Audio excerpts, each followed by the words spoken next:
Hello again, everybody. So for this, which will end up being our final video for this semester, we're going to look at the civil rights movement during its peak in the 1960s and really kind of look at the events that really kind of led to the civil rights movement reaching its apex, as well as looking at what led to its eventual fragmentation and one could say downfall, um, hint, Vietnam. Anyway, that's part of it anyway. So basically, where we left off, the civil rights movement. Sorry, I had a little visitor come in and announce himself. Um, Basically, where we left off, the civil rights movement had gotten a major shot in the arm, so to speak, in 1954 from the Supreme Court's landmark Brown versus Board of Education decision. This decision was actually the first of many groundbreaking Supreme Court decisions that will be issued by the Supreme Court under the tenure of Chief Justice Earl Warren in what came to be known as the Warren Court. Between 1953 and Warren's retirement in 1969, the Supreme Court would increasingly move in an activist direction, oftentimes well ahead of public opinion, oftentimes, in some cases, even ahead of not just legislators, but even activists in pursuing actions designed to promote equality, and oftentimes through the use of the 14th Amendment's Equal Protection Clause.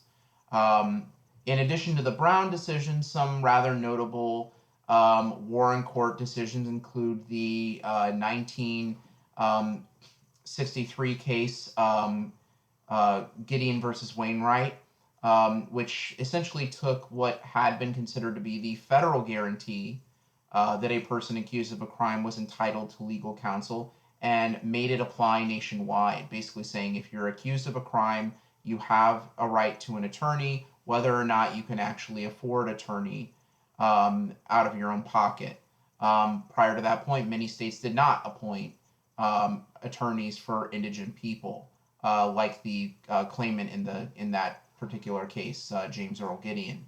Um, there's also the 1966 Miranda v. Arizona decision, which, of course, if you've watched any cop shows, you're familiar with as the term Miranda rights, which basically states that basically upon being taken in by the police or arrested, they have to inform you of your right to counsel, your right to remain silent, and all that jazz. Um, these decisions would ultimately be a major part of the cultural backlash that would emerge against the Warren Court, because many at the time interpreted them as anti-law enforcement and basically helping prisoners go free and tying the hands of law enforcement. Of course, today, opinions are more often than not quite different, with many people recognizing these as expanding protections that already should have been guaranteed by the Bill of Rights, but which had largely not been fully realized. In addition to the criminal justice statutes that the Warren Court challenged, the Warren Court also established the notion of one person, one vote in the 1963 Baker v. Carr decision. It struck down public prayer in public schools in several decisions. Um, Most notably Ingle v. Vitale in 1962. Um, and the court also ruled in striking down, speaking of the civil rights movement, which is, of course, our main topic today, the Warren Court in 1967 struck down the bans that existed in around 16 states at the time period, banning interracial marriage, marriage between white and African American people in the Loving v. Virginia decision, which involved a white husband and a black wife. That decision has proven to be particularly significant as it was ultimately the major legal precedent cited in the Obergefell v. Hodges decision that overturned and declared unconstitutional the Defense Against Marriage, the Defense of Marriage Act, and basically legalized gay marriage nationwide. So some pretty significant Supreme Court decisions that have rather far-reaching impacts. but which, like many aspects of the civil rights movement in Vietnam era, ultimately engendered a very strong cultural backlash. Um, anyway, moving on. So basically, following the Brown decision, following the Brown decision, the civil rights movement is really given a new, um, kind of breath of life, a new energy that it had kind of lacked prior to that point. And we see this in the actions of the late 1950s, the Montgomery bus boycott of 1955-56, and the integration of Little Rock's Central High School in 1957, the following year. But it's really during the 1960s that the civil rights movement really reaches its apex. And it starts that very year, even before the presidential elections. In February of 1960, four African American students at a nearby historically black college, Fisk University, in Greensboro, North Carolina, um, they go into a Woolworths, which was basically a department store at the time period, kind of akin to a Macy's or a Dillard's, but also in many ways somewhat like a Walmart. Um, they're hard to describe in a contemporary sense. They were basically stores that sold a little bit of everything. But at any rate, like many modern Walmarts, they had a food court area. They had a little diner inside them. And in those diners, it was basically your typical diner fare of burgers and hot dogs and shakes and stuff like that. Um, and African Americans were allowed to buy food from these places. But as was the case with many public facilities in the South during this time period, African Americans had to sit in designated seating areas, or in some instances, were not allowed to be seated at all. So you had a lot of companies basically in the South at this time period, including many national chains, that did not do this in their northern locations in places like Chicago or New York or Philadelphia, um, where they were more than happy to take African Americans' money and to allow them to buy goods, but were not willing to provide the same level of service to them that they were willing to give to their white customers. And so basically, what these four students do is they sit down at a lunch counter and they do nothing more than demand to be served. That's it. They're not making a scene, they're not shouting at anybody, they're just sitting down at a lunch counter saying, I'd like to place an order, basically. Um, and for that, they're eventually thrown out and arrested and all that stuff. And so the Greensboro sit ins in February of 1960 spark a massive sit in movement throughout the South.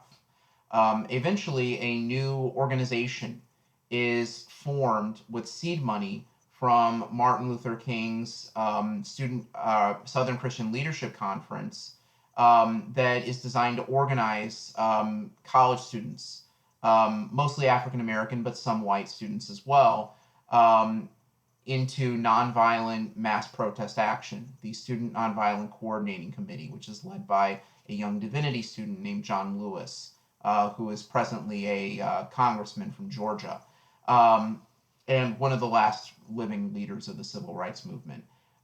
So SNCC begins organizing these sit-ins throughout dozens of southern cities, nearly 3 dozen southern cities feature sit-in protests in the spring and summer of 1960. In many instances, what they're trying to do is they're trying to force um, basically public officials, shame them essentially into integrating their public facilities, hoping that the negative publicity that is attracted to these protests, many of which, most notably the protests in Nashville, attract nationwide attention, that it will basically force them into integrating their facilities. Those who participate in these sit-ins are subjected to all kinds of abuse. Not only do many of them endure taunts and harassment and threats from white patrons when they go in and sit in at these lunch counters, some have drinks poured over them and food and ketchup splattered at them. Some have cigarettes put out into their necks. More than a few are dragged out of their chairs and severely beaten and assaulted by angry white mobs, and almost all of them face arrest for engaging in these types of protest actions, which again have somewhat of a mixed rate of success. Some southern cities very quickly capitulate, like Nashville, wary of the impact on their on tourism or financial or other things. Others a little bit more reticent. Um, but the successes of the sit-ins, such as they are, ultimately spurs even further mass protest actions the following year. Now, that year sees the inauguration of John F. Kennedy. John F. Kennedy had run in 1960 primarily on Cold War issues. He actually ran to the right of his Republican challenger, Richard Nixon, criticizing the Eisenhower administration, claiming that there was a so called missile gap between the US and the Soviet Union, and promising to aggressively basically expand the Cold War, for the lack of a better way of putting it. But Kennedy had also, to a lesser extent, campaigned in 1960 by promising federal action on civil rights, and had actively courted the support of African American leaders, not the least of which was Martin Luther King, whose endorsement he eventually received. And Kennedy ultimately won the election of 1960 by a very narrow margin, around 120,000 votes, one of the closest elections in American history. And most of that came from the support from African American voters. So when Kennedy was inaugurated, many civil rights leaders thought, well, hopefully he's going to be receptive to this. But Kennedy, like many Democrats in the past, um, and really many politicians in general at the national level at this time period, was reluctant to take action on civil rights. And in Kennedy's case, that was largely because A, he wanted to focus more on the Cold War and viewed domestic issues, including civil rights, largely as an unwelcome distraction. And secondly, it's because politically, Kennedy belonged to a Democratic Party that was still quite heavily reliant on the support of of this very powerful Southern wing of the Democratic Party that was largely dominated by staunch segregationists like Mississippi Senator James Eastland, and Georgia Senator Richard Russell, amongst others. And so Kennedy was reluctant to take action on civil rights, fearing that he would alienate support he needed for his various Cold War initiatives.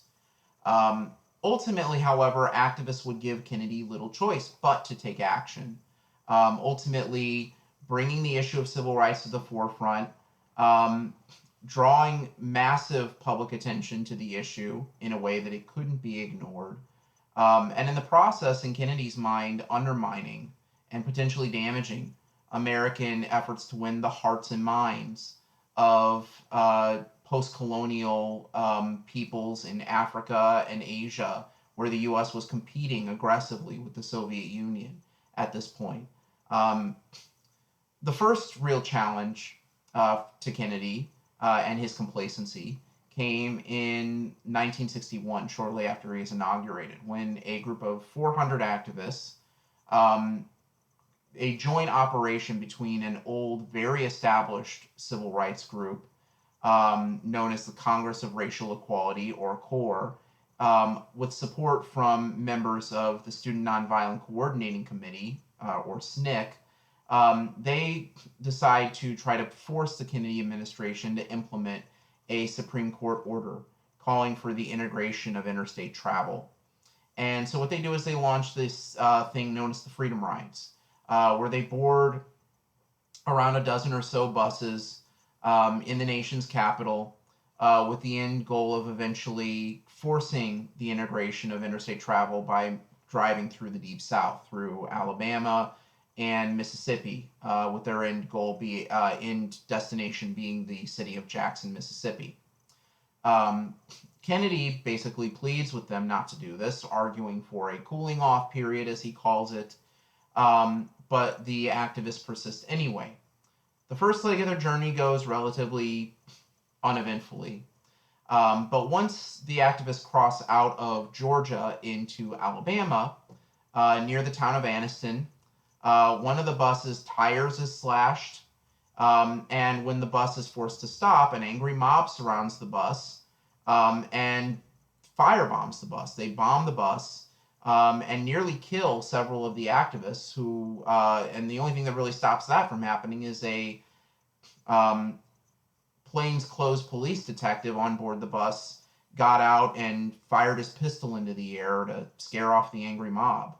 Um, Undeterred by this, the Freedom Riders make their way to first Birmingham and then Montgomery, Alabama. In each one of those Alabama cities, the Freedom Riders are attacked by angry white mobs, resulting in the hospitalization of several of the Freedom Riders, several of whom suffer permanent brain injuries. And it's at this point, with this attracting considerable national media attention, the image of the burning bus in Anniston becomes the cover photo on Time magazine, and the nightly news extensively covers the Freedom Rides. President Kennedy finally orders his brother, Attorney General Robert Kennedy, to intervene, and Robert Kennedy orders marshals to come to the South to protect the Freedom Riders, and he eventually reaches an arrangement with the governors of Alabama and Mississippi to arrive for the safe passage of the Freedom Riders on the duration of their voyage through Mississippi, or through Alabama and Mississippi, by which the governor of Mississippi, the Mississippi authorities would be able to arrest them upon their arrival, which they did. And as a result, the majority of the Freedom Riders spent the summer of 1961 in Mississippi jails. However, they did ultimately succeed in pressuring the Kennedy administration to finally implementing the Supreme Court order, which by that point was nearly 4 years old. And so in 1962, the Department of Transportation quietly issued new guidelines for the integration of interstate travel throughout the United States. So the Freedom Rides definitively proved for many activists that they could, in fact, push Kennedy towards taking a more active stance on civil rights, even if it wasn't necessarily something he was doing willingly. The following year, Kennedy faced another big challenge in Mississippi when a African American Air Force veteran who had served 9 years in the Air Force, named James Meredith, successfully enrolled in the University of Mississippi. When Meredith tried to basically redeem his GI Bill benefits, Meredith was a Korean War veteran. When he tried to complete his enrollment process, the governor of Mississippi blocked him, and this resulted in a riot on the University of Mississippi campus that killed 2 people, injured several hundred more, and eventually forced President Kennedy to nationalize the Mississippi National Guard and to send in additional Army troops to restore order and to allow Meredith to complete the enrollment process at Ole Miss. So that was a pretty big event. The following year, Martin Luther King and his Southern Christian Leadership Conference, sensing that the pressure was building on Kennedy, decided to up the ante even further by launching a campaign in the city of Birmingham, where basically their deliberate tactic was to get a strong response from the director of public safety there, the head of the police in Birmingham, a man named Eugene Bull Connor, who had a reputation for violence and for extreme racist rhetoric that was well documented. And just as King had anticipated, when he launches his push for integration in Birmingham, Connor responds in the most draconian way possible. He greets nonviolent protesters, some of them children in middle school, with cattle prods, attack dogs, and fire hoses. And this, once again, is broadcast on the nightly news for all to see throughout the United States. And so the image of young children, middle school age children, being knocked down by these incredibly powerful fire hoses, being mauled by attack dogs in the streets of Birmingham. This proves to be a very damaging image to Kennedy politically, and in his mind, damaging to American efforts in the Cold War. And so that, coupled with the attempts that same year also in Alabama by that state's governor, Governor George Wallace, to stand in the schoolway door, blocking the entry of 3 African American students from enrolling at the University of Alabama, um, finally forces Kennedy to break his silence in June of 1963. So after the Birmingham campaign, after the attempts by Wallace to block African American students from enrolling at the University of Alabama, Kennedy finally goes on the nightly news, um, blocking out airtime from all major networks in June 1963.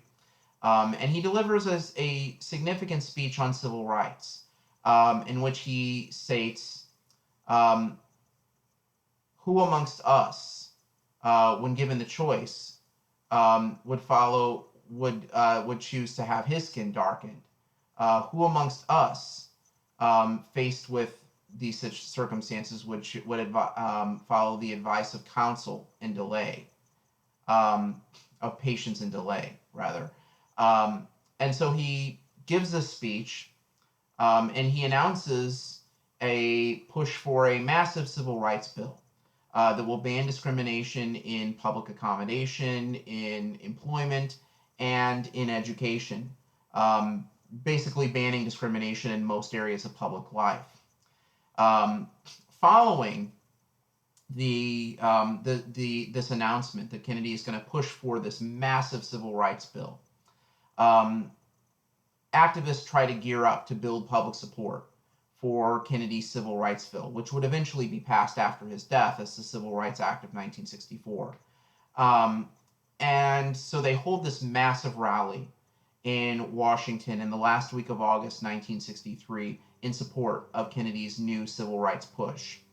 And it's there at that rally, at the time the largest peaceful gathering in the nation's capital, the largest mass protest assembly there, that Martin Luther King delivers what would prove to be the defining speech, not only of the civil rights movement, but really one of the defining speeches of the 20th century, his "I Have a Dream" speech, in which he outlines his vision for a post-racial, colorblind American society, um, much of which was off the cuff, delivered rather spontaneously. Um, Unfortunately, Kennedy's efforts to push through his civil rights bill were largely stymied by a massive filibuster launched by Southern segregationists like James Eastland. And ultimately, the bill faced a grim future at the time of his assassination in Dallas on November the 22nd, 1963. Um, the, the job of passing the Civil Rights Bill of 1964 would ultimately fall to his successor, Lyndon Johnson. And Johnson was in many ways someone that many in the civil rights movement greeted with great suspicion and great hesitancy. Not only was Johnson himself a Southerner who, in his early career in Congress, had supported segregationist laws as a representative from the Texas Hill Country, but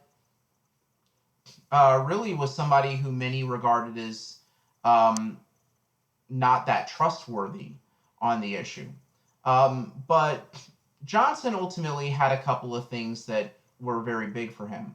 One, although Johnson's personal racism probably never really abetted, his private correspondence illustrate that he was comfortable using the N word pretty much the entirety of his adult life, um, even after he co-signed his name to many major civil rights initiatives. Um, his political ambitions were very, very high. Johnson, who styled himself LBJ after his idol Franklin Roosevelt, FDR, wanted to go down as one of the great reform presidents in American history. And so he regarded civil rights and many other areas of improvement in American life as a chance for him to do so. Moreover, Johnson was an exceptionally gifted politician, in many ways, much more so than Kennedy. He lacked Kennedy's grace and sophistication. Nobody would ever call the Johnson White House Camelot like they did the presidency of John F. Kennedy and his glamorous wife Jacqueline. Um, but Johnson was an exceptional, made up for his lack of charm and sophistication by being a very, very good behind the scenes politician. He was very good at strong arming his political opponents, very good at building support across the political aisle, and basically strong arming his political opponents into supporting him and his various measures. And he used that considerable political skill um, once he became president to push for the enactment of not only the Civil Rights Act of 1964, but a number of other high profile projects that he collectively referred to as his efforts to create what he called a great society, which would see a dramatic expansion of government through anti poverty programs, the creation of Medicare and Medicaid, an expansion of the federal government's role in education, um, changes to the immigration system, the you name it. One of the most significant reform periods in all of American history. Um, and the first place that Johnson really started was civil rights, was trying to pick up the civil rights bill that his predecessor, John F. Kennedy, had failed to pass. And so, working behind the scenes, pulling out every political trick that he knew, calling in every political favor that he was owed, Johnson was able to eventually strong arm enough support and to get enough socially liberal Republicans like Senate Minority Leader Everett Dirksen to throw their support behind his civil rights initiative, that he was finally able to overcome a 71-day filibuster mounted by Southern segregationists in opposition to the Civil Rights Act of 1964. And so the Civil Rights Act of 1964 eventually passes, and it becomes one of the most significant civil rights reforms of the modern era.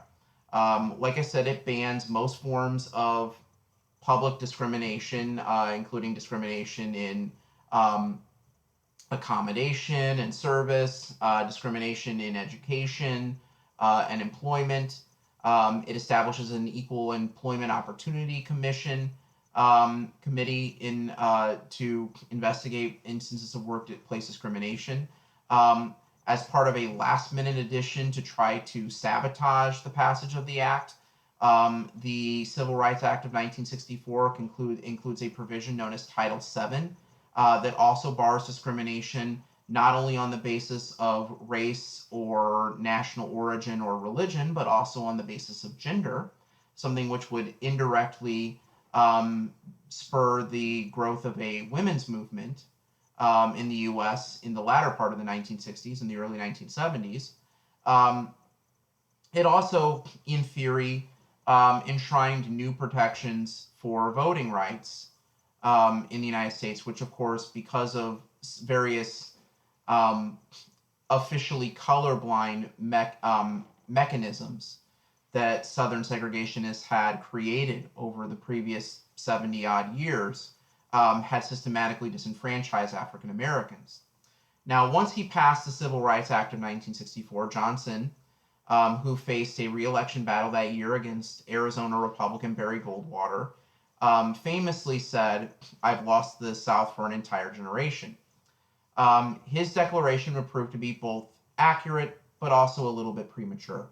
That year, he would ultimately win one of the biggest political landslides in American history over Goldwater, largely because Goldwater proposed a number of ideas that at the time were considered to be quite extreme in American politics, including potentially the use of nuclear weapons in Vietnam, getting rid of Social Security, amongst other things, and was generally unsuited for the political climate at the time period, although Goldwater's candidacy was in many ways a foreshadowing of the rightward shift that would occur in the U.S. after 1968. Um, anyway, after passing the Civil Rights Act of 1964, Johnson really wanted to focus more on other elements of his domestic program. He felt, okay, I've done the civil rights thing. I'm going to focus on this other stuff. He didn't want to alienate Southern Democrats any more than he already had. He had this whole big war on poverty and this whole Great Society thing that he really wanted to focus on, which again includes a pretty far-reaching array of things. Um, Including changes to the immigration system, kind of getting rid of those 1920s era quotas, partially realizing the long-term Democratic goal of creating national health insurance through the creation of Medicare, um, as well as waging what he called a war on poverty, designed to reduce the total rate of people living in poverty in the United States. Um, Ultimately, Johnson's domestic agenda would largely engender a significant backlash, especially the war on poverty in the latter part of the 1960s, as many increasingly came to view the issue of poverty through decidedly racialized lens, viewing it not as a universal social problem, but as basically a black problem, for the lack of a better way of putting it. As well as due to cuts in funding that stemmed from his escalation of the war in Vietnam. Um, so Johnson didn't want to focus too much attention on the civil rights issue anymore after 1960, after the passage of the Civil Rights Act of 1964. But many activists pointed out, well, there's some significant problems with this. There's still a lot of room for improvement, and there's still no real concrete guarantee of voting rights in the United States. This was graphically demonstrated that summer when a group of SNCC activists launched what was known as the Mississippi Freedom Summer Project in Mississippi, an attempt to register voters in the state of Mississippi. As the Mississippi Freedom Summer Project got underway, the activists were greeted with a campaign of violence and terrorism and ultimately murder. This culminated in the kidnapping and murder of 3 civil rights activists near the town of Philadelphia, Mississippi. Um, the murder of the 3 civil rights activists during Mississippi Freedom Summer, Goodman, Cheney, and Schwerner, ultimately brought about the reluctant intervention of the FBI, who up to that point had been more engaged in trying to wiretap Martin Luther King and try to blackmail him through discovery of his various extramarital affairs than they had been in trying to combat white supremacy, including several notable terrorist attacks, such as the 1963 attack on the 16th Street Baptist Church, which resulted in the deaths of 4 African American preteen girls, the murder and assassination of Mississippi civil rights leader Medgar Evers, who was killed in his driveway the night that John F. Kennedy delivered his civil rights speech, and whose perpetrator ultimately wouldn't be brought to justice until the 1990s. Same, actually, with the people who were responsible for the 16th Street Baptist Church bombing, who were ultimately brought to justice in the early 2000s. The murder of the 3 civil rights workers illustrated a very key defect or a very clear need for expanded civil rights protections. When the people responsible for the murder of the 3 civil rights workers were eventually caught and put on trial, they were tried not in state court, but in federal court. And one of the big reasons was because they knew that if they put those white men, several of whom were members of the Ku Klux Klan and several of whom were actually members of local law enforcement, up for murder charges in the state of Mississippi, that because of the blanket discrimination brought about through the use of various methods like the literacy tests, and the grandfather clause and various other things, that they would face all white juries and likely would be acquitted.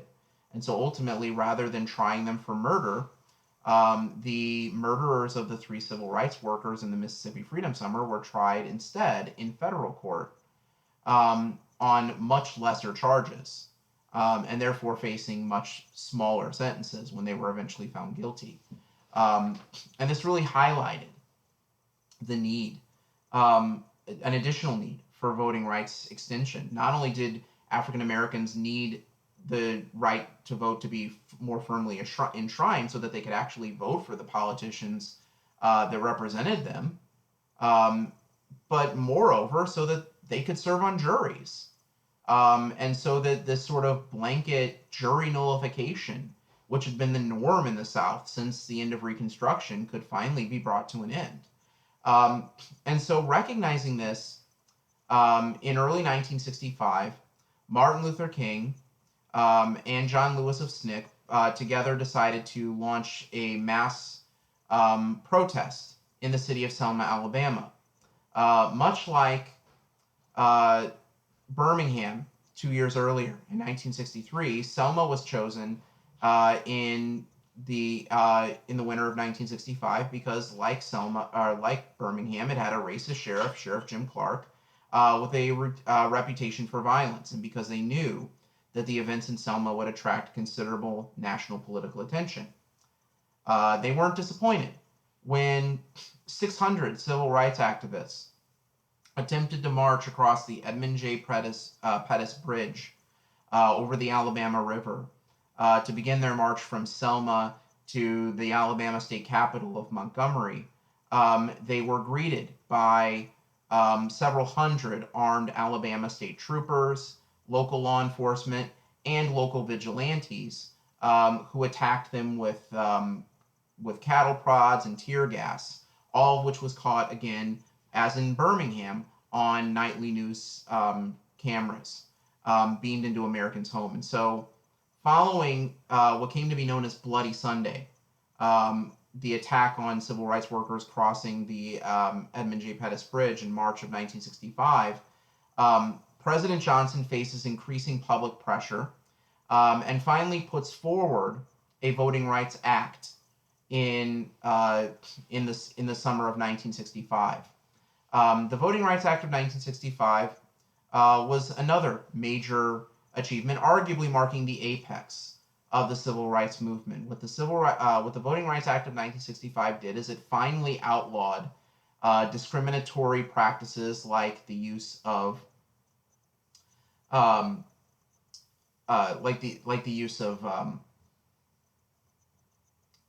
grandfather clauses and literacy tests in particular.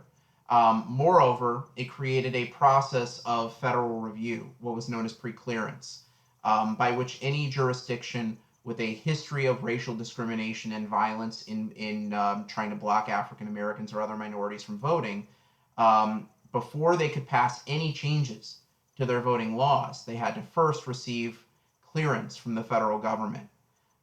This requirement remained in place for the next almost 50 years.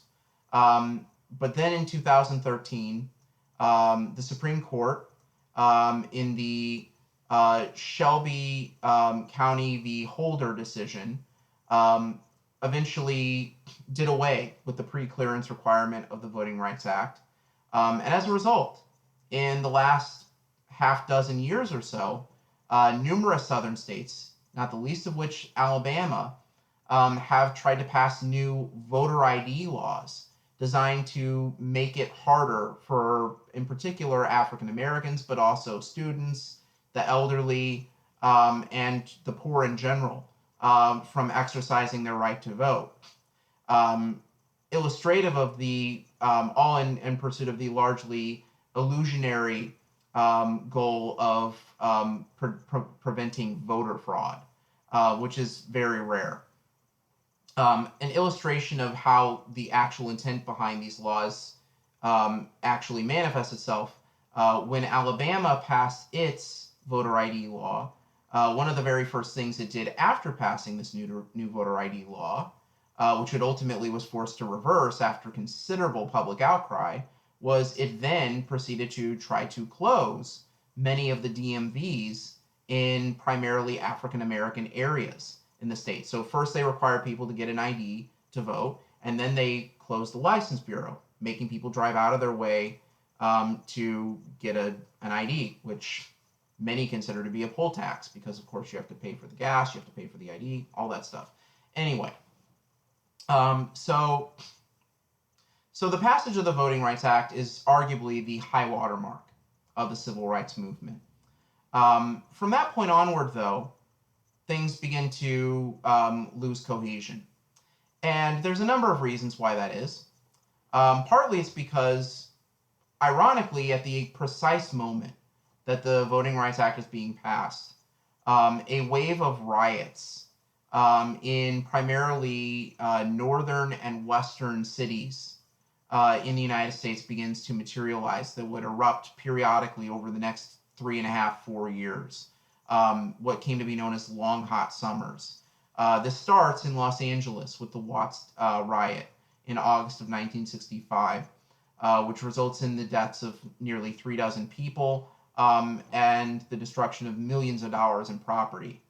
Over the next several years, there will be even more violent riots in New York, New Jersey, in Detroit in 1967, and even in the nation's capital in April of 1968 following the assassination of Martin Luther King. These riots were oftentimes brought about by instances of conflict between primarily African American populations living in urban areas and primarily white police forces. Oftentimes, the events that spark these riots are allegations of police brutality. And they're also a culmination of long-term factors in many communities. Systematic housing discrimination, a lack of employment opportunities.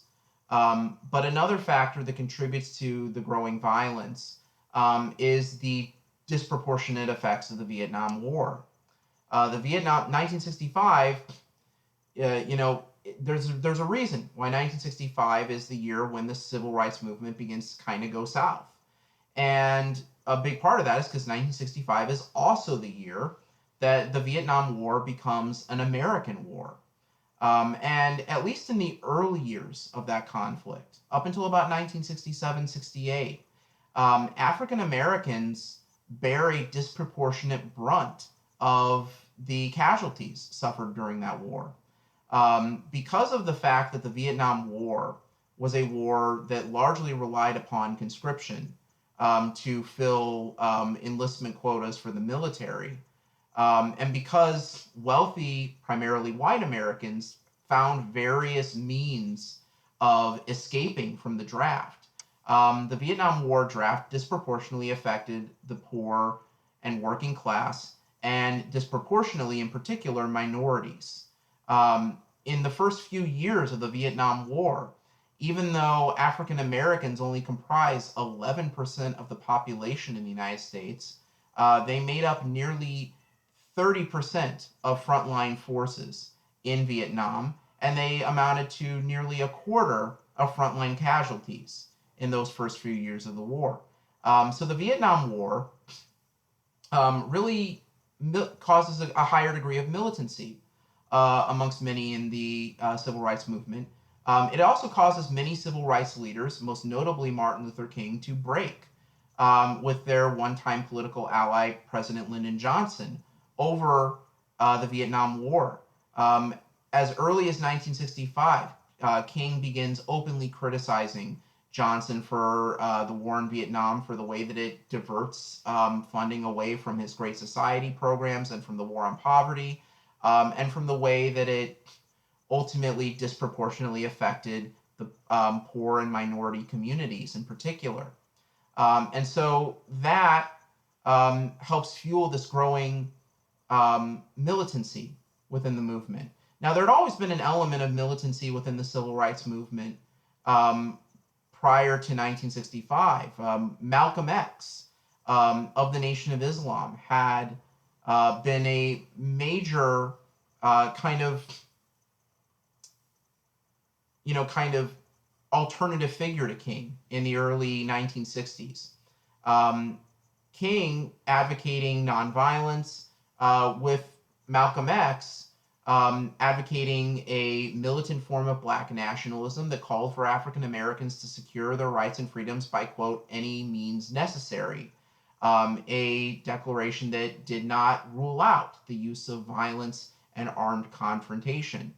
Now, during the early years of the civil rights movement, this had been a useful foil for King, making the push for civil rights that he was pursuing appear much more moderate than it in fact was to the white majority, and really kind of creating this very effective antagonism um, publicly between him and Malcolm X. Ironically, after 1964, Malcolm X eventually renounced violence, and King, who had initially advocated a colorblind society, increasingly turned more radical in his speech making, though he never abandoned the concept of nonviolence, just to clarify. Um, but so King and Malcolm X, initially this had been a very favorable dynamic for the civil rights movement, with Malcolm X kind of serving as this sort of scary boogeyman, this sort of villain in waiting in the wings kind of figure, allowing King to appeal to more moderate people and to make his movement appear um, much less radical than it in fact otherwise would have. Um, but after 1965, which is incidentally the same year that Malcolm X was eventually assassinated in a Harlem ballroom, the disproportionate effect of the Vietnam War, the growing popular backlash against Johnson's social programs, much of which was heavily racialized, and the increase of urban unrest in primarily northern and western industrialized cities like Detroit, Los Angeles, Philadelphia, Newark, etc. Those all largely helped take attention away from the more mainstream goals of the civil rights movement and the nonviolent protests of King, and to focus more and more public attention on the relatively small number of black activists who began advocating what they called black power, embracing the militant rhetoric of Malcolm X's early days, and in many cases, advocating for, among potentially even the violent overthrow of white supremacy. And so you see groups like the Black Panther Party out of Oakland, California, who began openly brandishing weapons in public as part of their cop watching operation, and others attracting disproportionate media attention, and really fueling this growing fragmentation of the civil rights movement. And the fragmentation of the civil rights movement is really reflective of broader trends of fragmentation and social division that come about during the Vietnam era more generally. Vietnam, more than any other single force, helps fuel the divisiveness that ultimately cripples the civil rights movement and other reform movements of the period, and which ultimately leads to the slowing of reform after 1965. The only meaningful major reform to be enacted after 1965 in the civil rights arena comes after massive riots in Washington, D.C., following the assassination of Martin Luther King on April 4th, 1968, when President Lyndon Johnson, by this point increasingly politically crippled by the Vietnam War, is able to push through passage of a fair housing law that bars discrimination in housing and in jury selection. And so, really, by 1968, not only had the public consensus on civil rights, but the public consensus on the role of government, of the entire New Deal experiment, had largely begun to come unraveled, largely thanks to the Americanization of the war in Vietnam. Okay, so that pretty much ends that. And that pretty much ends our lectures for this semester. Obviously, I wish we would have had more time to go into the Vietnam War properly. But I do want to say before I let you go, thank you to everybody for sticking with me for the last 8 weeks. I know this has been a trial for all of us, and you've all handled this magnificently. And it's been my pleasure to be your teacher, and I hope to see all of you again in the not so distant future. And I wish all of you the very, very best of luck going forward. Good to see you, and God bless.